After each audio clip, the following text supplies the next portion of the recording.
সুকুমার রায়ের লেখা কবিতা গল্প বলা। এক যে রাজা, থাম না দাদা, রাজা নয় সে, রাজ পেয়াদা।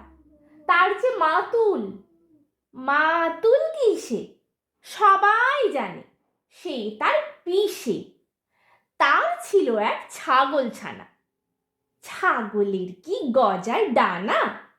একদিন তার ছাতের পরে, ছাদ কোথা হে, টিনের ঘরে, বাগানের এক উড়ে মালি, মালি নয় তো মেহের আলি।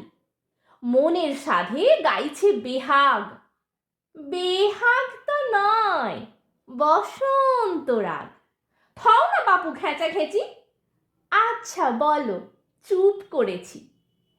এমন সময় বিছনা ছেড়ে হঠাৎ মামা আসলো তেড়ে। ধরলো সে তার ঝুঁটির গোড়া, কোথায় ঝুঁটি, টাক যে ভরা। হোক না টেকো, তোর তাতে কি, লক্ষ্মী ছাড়া মুখু ঢেকি। ধরবো ঠেসে টুটির পরে, পিটবো তোমার মুন্ডু ধরে।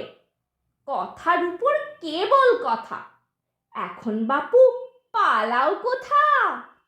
নমস্কার।